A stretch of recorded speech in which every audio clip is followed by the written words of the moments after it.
Este é um setor mais estruturante da economia portuguesa. É um setor que representa 18% do PIB português e uma terça parte das exportações da indústria transformadora. E este setor foi o setor responsável pela resistência do país na crise anterior, durante o período da Troika, e em 2020 foi também aquele, sem quaisquer dúvidas, que mais resistiu aos efeitos da pandemia. Bem-vindos ao Pontos por Soldar.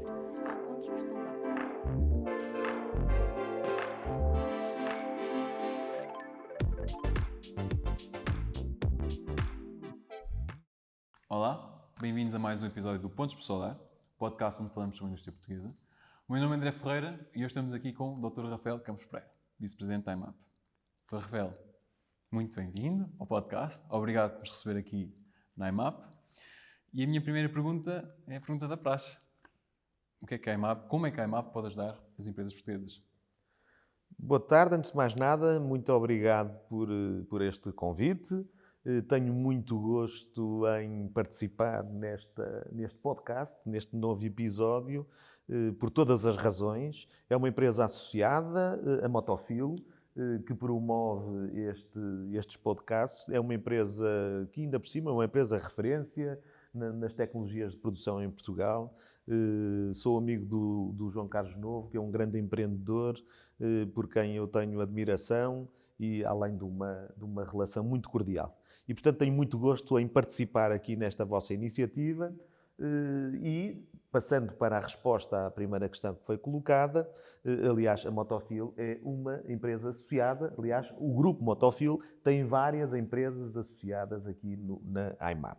A IMAP é uma associação, digamos que é no âmbito do setor metalúrgico e metalomecânico e provavelmente na indústria transformadora, é a maior associação em Portugal em termos de dimensão, em termos de relevância e em termos de atividade. Nós desenvolvemos muitas atividades em prol das empresas associadas e em benefício daquilo que nós chamamos o Metal Portugal, o setor metalúrgico e metalomecânico. Celebramos contratos coletivos e, portanto, desenvolvemos uma atividade relevante na contratação coletiva para regular as relações entre as empresas e os trabalhadores.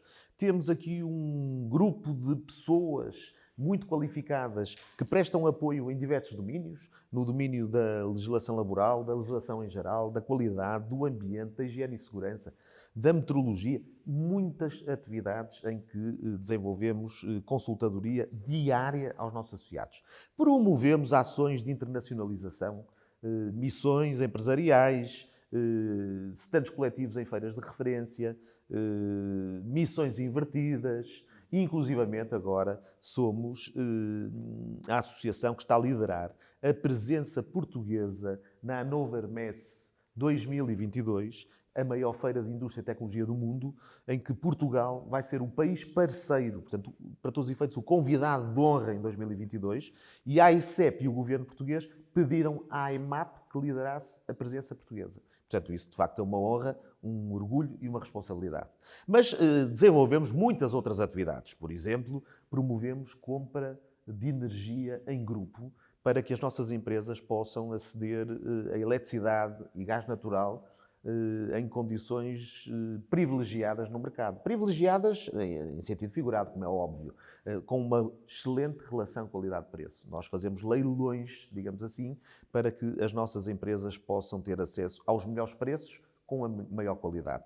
E há muitas outras áreas em que desenvolvemos iniciativas. Fazemos conferências, seminários sobre temas relevantes, com oradores de referência. Desenvolvemos muitas atividades, sempre em benefício dos nossos associados. E para além disso, para além de muitas outras, e é impossível agora elencar tudo aquilo que fazemos, mas há duas ou três residuais que eu gostava ainda de dizer. Uma delas é a representação que fazemos do setor naquilo que preocupa as nossas empresas, junto de órgãos de soberania, de administração pública, portanto, do governo, do IAPMEI, da AICEP, do Instituto do Emprego, da ANI, etc. Muitas vezes podemos ser os interlocutores que descodificam a linguagem entre o privado e o público. E, portanto, nós tentamos fazer isso com alguma, e acho que conseguimos fazer com alguma competência. Para além disso, fazemos aquilo que é o lobby no bom sentido da palavra, para promover o setor. Aliás, nós temos órgãos de comunicação, jornais, revistas, canais no YouTube, no Facebook, no LinkedIn, onde exaltamos os bons exemplos da nossa indústria, onde fazemos questão de referir aquilo que são os problemas e as angústias e as dificuldades da nossa indústria, onde fazemos valer, de uma forma assertiva, a importância do mais relevante setor da indústria transformadora em Portugal. Assim, de uma forma muito resumida, é isto, mas ficou muito por dizer. Sim, ficou muito por dizer. Mas ficou bastante claro. Aliás, a imagem que transparece é que há um profundo conhecimento do Metal Portugal, do setor metalúrgico e metalomecânico em Portugal. O que sobrepõe também à sua própria carreira, que a ilustra noutros cargos. Por exemplo, o Dr. Rafael, além de vice-presidente da IMAP, é também vice-presidente da CIP, a Confederação Empresarial de Portugal, administrador do CATIM, do Centro de Apoio Tecnológico à Indústria Metalomecânica, administrador da Protec, entre muitos outros. A razão de que eu digo isto, e explico para quem nos está a ver, é porque isto lhe dá uma perspectiva, dá-lhe um conhecimento abrangente do que se anda a passar na indústria portuguesa. E a minha pergunta surge nesse sentido. Como é que caracteriza hoje o setor metalomecânico, metalúrgico de Portugal, sobretudo à luz da pandemia e desta nova motivação da União Europeia para uma Europa industrialmente autónoma? O setor metalúrgico e metalomecânico em Portugal é claramente o mais relevante da economia portuguesa. Os números das exportações do nosso setor são incontornáveis e é indesmentível que ilustram o que eu acabei de dizer. O único setor que concorre connosco em dimensão, infelizmente não podemos dizer que agora concorra por causa da pandemia, era o turismo. Era o único que tinha números próximos dos nossos. Nós, em 2019, o setor metalúrgico e metalomecânico, no seu conjunto, exportou 19,6 mil milhões de euros. Foi um crescimento extraordinário nos últimos 10 anos, porque passámos de cerca de 8 mil milhões de euros para 19,6 mil milhões de euros em 10 anos. Mesmo com a crise profunda que aconteceu em 2020 por causa da pandemia e das restrições causadas pelas medidas do governo, nós, em 2020, conseguimos exportar mais de 17 mil milhões de euros. E devo dizer que estou muito esperançado que este ano consigamos recuperar para números muito próximos dos que exportámos em 2019. E, portanto, este é o setor mais estruturante da economia portuguesa. É um setor que representa 18% do PIB português e 1/3 das exportações da indústria transformadora. E este setor foi o setor responsável pela resistência do país na crise anterior, durante o período da Troika, e em 2020 foi também aquele, sem quaisquer dúvidas, que mais resistiu aos efeitos da pandemia. E, portanto, eu devo dizer que estamos orgulhosos pelo nosso trabalho. Repare que em 2020, janeiro de 2020, o setor empregava cerca de 250 mil pessoas, o que é muito significativo. Em janeiro de 2021, apesar de todo o sofrimento porque passámos durante o ano, dos constrangimentos e das perturbações que foram causadas à nossa atividade, nós tínhamos o mesmo número de trabalhadores, 250 mil. Nós resistimos mais do que o Estado. Nós fizemos muito mais pela economia portuguesa do que o Estado português, sem qualquer dúvida. E, portanto, de uma forma muito resumida, aquilo que eu defino o setor é pela excelência, pelo empreendedorismo, pelo dinamismo das suas empresas. Mas apesar destes números incríveis, aliás, penso que março foi o melhor mês de sempre na indústria metalomecânica, nós estamos a sofrer uma crise de matérias-primas. Falo, por exemplo, o preço do aço, o preço dos transportes marítimos. Qual é a perspectiva que o Dr. Rafael tem sobre isto? Isso é uma questão muito pertinente, porque, de facto, é verdade. Em março de 2021 tivemos o melhor resultado mensal de todos os tempos, mais de 1.900 milhões de euros de exportações. A maioria dos outros setores não exporta num ano aquilo que nós conseguimos exportar agora em março. E, de facto, nós estamos a resistir à crise, como disse, e continuamos a ter encomendas. Os clientes continuam a procurar-nos. A procura mantém-se forte. Mas temos alguns problemas e alguns constrangimentos que têm de ser resolvidos para podermos responder a essas encomendas. E a questão que coloca é muito verdadeira. Existe neste momento escassez de matérias-primas e, além disso, uma escalada dos preços, que obriga ou que determina, ou que provoca atrasos no fornecimento das matérias-primas. O cobre chegou a quadriplicar, entretanto, hoje está 3 vezes mais do que estava antes desta escalada.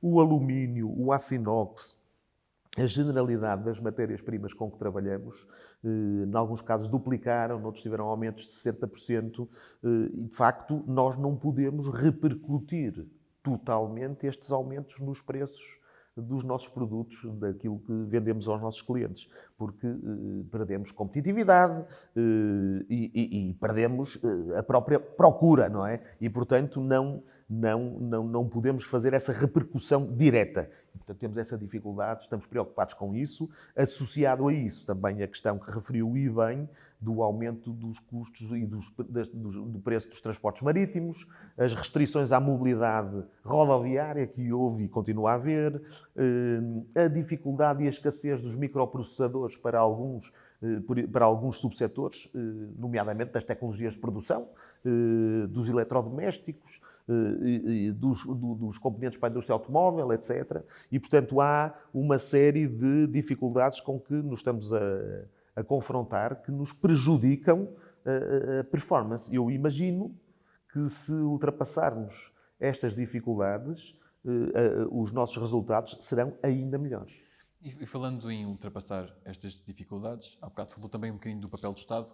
O que é que poderia ser uma solução? Como é que nós poderíamos, o que é que pode ser feito para melhorar a competitividade do setor neste momento, já, apesar de estar bastante bem? Apesar de estar bem, mas tem que melhorar ainda em muitas vertentes. Não digo que seja o setor que tem que melhorar, mas todo o ambiente em que nós vivemos tem de melhorar. Esta questão das matérias-primas, o Estado português pouco pode fazer. Isto tem a ver com, hoje em dia, a questão das matérias-primas já é uma questão de soberania. As matérias-primas e as matérias subsidiárias, como os microprocessadores, por exemplo, e outro tipo de matérias que os nossos fabricantes precisam. O Estado pouco pode fazer, o Estado português pouco pode fazer. Pode intervir junto da Comissão Europeia para tentar, ainda por cima agora, durante mais um mês teremos a presidência da Comissão Europeia, pode tentar encontrar soluções para haver algumas medidas que a Europa possa tomar. Por exemplo, a eliminação das chamadas cláusulas de salvaguarda, que restringem a importação de matérias-primas fora da União Europeia. Mas há outras questões que estão a provocar este aumento. Uma delas é o facto de os investidores estarem a comprar em bolsa estas commodities. E, portanto, aí o mercado está a funcionar e pouco poderemos fazer. Mas temos, apesar de tudo, que controlar aquilo que é possível. Nós também sabemos que há países, como eu disse, isto também tem às vezes a ver com uma questão de soberania, há países que poderão eventualmente estar a aproveitar-se desta situação, porque houve fabricantes noutros países, noutros que não na Europa, que fizeram estocagem de matérias-primas e que agora estão também a provocar alguma escassez. Agora, isto tem a ver com algumas das perguntas que fez. A questão da autonomia estratégica europeia e do processo de reindustrialização. Nós só podemos ser autónomos, do ponto de vista industrial, se tivermos mais controle sobre as matérias-primas. E, portanto, há alguns setores em que é decisivo que a Europa cumpra aquilo que ela própria se comprometeu a fazer. E até antes da pandemia. Já antes da pandemia, andávamos a ouvir o discurso por parte da Comissão Europeia e por parte das instituições europeias em geral, que tínhamos de ser mais autónomos do ponto de vista de toda a cadeia de valor, nomeadamente na questão das matérias-primas. Isso é relevantíssimo. Há setores que são estratégicos para a economia, nomeadamente a fabricação de máquinas, Exatamente. ou que é estruturante para toda a economia. Não há nenhuma economia desenvolvida que não tenha tecnologias de produção próprias, como também é importante a produção de veículos automóveis, como também é importante, passando para um setor que tem pouco a ver connosco, de medicamentos. E nós percebemos que não temos matérias-primas indispensáveis para a produção, as tecnologias de produção, para os veículos automóveis e ainda mais para medicamentos. E, portanto, esses são alguns setores onde a Europa tem que ter uma política industrial de médio e longo prazo. E temos de produzir na Europa mais matérias-primas. Eu sei que às vezes este discurso não é muito popular do ponto de vista ambiental, porque às vezes ainda se pensa que matérias-primas têm a ver com Sim, desflorestação, e coisas poluição, assim. etc. Não é verdade. Hoje em dia, as matérias-primas, não estamos a falar... Nós, entretanto, evoluímos muitas décadas desde o tempo em que o carvão parecia sujar smog, tudo, não é? Hoje em dia, não é verdade. Nós precisamos, urgentemente, de controlar minimamente aquilo que é a produção industrial. E pensa que o futuro vai passar, do setor vai passar por aí, ou seja, um grande foco na autonomia das matérias-primas, ou existem aqui algumas coisas que... É fundamental a questão da autonomia das matérias-primas, é mais a nível europeu. Agora, há pouco, também respondendo ainda ao que me tinha perguntado antes, e agora complementado com este comentário, é fundamental que nós apostemos de uma forma estratégica na digitalização. Nós temos que digitalizar mais as nossas empresas. Nós somos conhecidos, em Portugal, por ser altamente competentes em determinados nichos, em determinados segmentos de mercado. Nós somos conhecidos e somos tidos como bastante competentes pela nossa capacidade de adaptação às necessidades do cliente, pela resposta que nós damos àquilo que o cliente quer e, portanto, nós conseguimos customizar a nossa produção. Somos versáteis, adaptamos e conseguimos produzir pequenas séries. Com o advento da digitalização ao nível europeu e mundial, há outros países que começam a fazer isto não tão bem como nós, mas se calhar, se eles tiverem ferramentas de digitalização e nós não, até fazem melhor. Portanto, aquilo que eles não conseguiam e as áreas em que eles não conseguiam competir connosco, com as ferramentas digitais, e a robotização, etc., passam a competir. Portanto, nós temos que ter, no mínimo, as mesmas ferramentas, porque já sabemos que em igualdade de circunstâncias conseguimos ser melhor que eles. Mas temos que apostar fortemente na digitalização e na robotização. E isto pode fazer parecer que eu estou a dizer que vamos perder postos de trabalho. Não.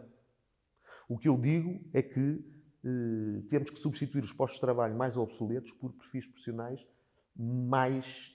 com mais densidade tecnológica, com mais valor acrescentado. E, se calhar, em vez de reduzirmos o volume de emprego, até o aumentamos, mas com muito mais valor acrescentado. E isto é fundamental. Por isso é que eu digo que a grande aposta é digitalizar, mas depois há uma que ainda se sobrepõe, que é a qualificação e formação dos nossos ativos para esse mundo mais digital. Temos que qualificar os que já estão a trabalhar, requalificá-los, e temos que ajudar a qualificar os mais novos, que ainda estão nas escolas, a prepararem-se para este novo mundo industrial mais digital. Sim, com maior valor acrescentado, podemos cobrar mais e... Nem mais, ora nem mais, ora nem mais, ora nem mais. Dr. Rafael, temos que encerrar o podcast. Eu gostava de fazer uma última pergunta, que é: o que são viagens sem julgamentos? Essa é uma pergunta muito simpática, tem a ver até com um gosto meu, dois gostos pessoais meus. O da leitura e da escrita, e outro das viagens. Ao longo dos anos tenho feito muitas viagens, muitas de lazer e pessoais, algumas outras também de profissionais, e comecei a escrever crónicas de viagens. Entretanto, neste novo mundo do digital, publiquei algumas das crónicas no Facebook e acabei por ser estimulado e incentivado por alguns leitores a editar, compilar e editar algumas dessas crónicas. Fiz isso, publiquei um primeiro livro com imenso gosto e com o carinho de muita gente que me acompanhou, e aliás, entretanto, tenho mais um conjunto de algumas dezenas de outras crónicas e que teria lançado um segundo livro em 2020 se não tivesse sido a pandemia. E, portanto, muito curiosos. obrigado por essa pergunta. Mas eu agora fiquei curioso também. Ou seja, para os curiosos lá em casa, tem algum episódio, alguma crónica assim pequenina que gostasse de partilhar? Há muitas crónicas, algumas coisas com muito interesse, e com muita piada, digamos assim. Uma viagem que se faz em 3 horas e meia no Ghana, que a fizemos em 2 horas com um motorista desenfreado, mas ainda com mais piada, provavelmente, e perigo e ousadia. Como é sabido, os casamentos na Arábia Saudita são segregados, ou seja, há uma festa para homens e uma festa para mulheres. E eu, uma vez, inadvertidamente, num hotel, era a primeira e única vez que estive na Arábia Saudita, que é um país que não é conhecido por ser assim muito tolerante para diferenças, não é? Relativamente às diferenças, mas de uma forma inadvertida ouvi música e com curiosidade passei 2 portas que não devia ter passado e de repente confrontei-me com a festa feminina do casamento. Era eu, a noiva e mais 400 mulheres em mini saia e com decotes porque tinham tirado as burcas. Um colega e amigo que estava comigo vinha uns passos atrás, mas viu a minha reação e conseguimos fugir a tempo. De facto, mas esse foi dos episódios mais arriscados. Já agora uma vez também no Brasil, enganei-me no balneário e estava vazio o balneário e fui, depois de ter andado nas cataratas de Iguaçu de barco, e fui-me mudar e quando dei por mim estava num espaço que era o balneário feminino e não o masculino, e portanto também foi a situação mais embaraçosa da minha vida. Felizmente também ninguém percebeu. Pronto, e deixo o resto das crónicas para o livro. E eu disse que era a última pergunta, mas afinal tenho mais uma. Como é que as pessoas podem encontrar mais informações sobre a IMAP? Sei que vocês já estão no LinkedIn, já estão nas redes sociais. Existe algum veículo de distribuição mais indicado para as pessoas receberem informações? O site é importante, o Facebook e o LinkedIn. No LinkedIn a nossa página é IMAP, no Facebook a página é Metal Portugal. Temos um canal no YouTube onde não só publicamos conferências, e aliás algumas são passadas em direto, não é? No YouTube e depois mantêm-se lá, como também às vezes nas visitas que fazemos às empresas há declarações nossas e das empresas.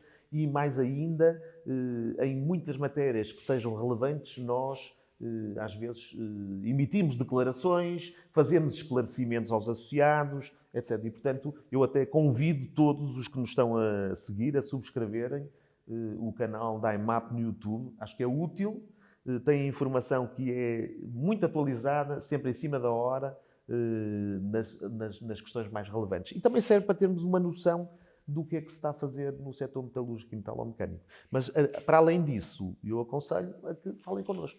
A IMAP, de facto, tem uma representatividade muito grande e uma das marcas que nos distingue e uma das nossas características é que nós estamos presentes sempre com as empresas. Nós gostamos de estar sempre nas empresas. Visitamos as empresas, acolhemos as empresas aqui, temos uma interação muito próxima com os nossos associados. Acho que é isso que nos distingue e acho que, felizmente, é isso que as empresas também nos reconhecem. Dr. Rafael, muito obrigado. Muito obrigado, André. Muito obrigado à Motofil. Tive muito gosto. Okay. Para os que nos acompanham, visitem motofil.com para saberem mais sobre este episódio. Podem também ver outros episódios que já fizemos, como, por exemplo, o Sr. João Carlos Novo, Chairman da Motofil, o Engenheiro Carlos Martins, Chairman da Martifer, o Engenheiro Mira Amaral, que já foi Ministro da Indústria 2 vezes para Portugal. E até ao próximo episódio. Pontos por Soldar, um podcast produzido pela Motofil.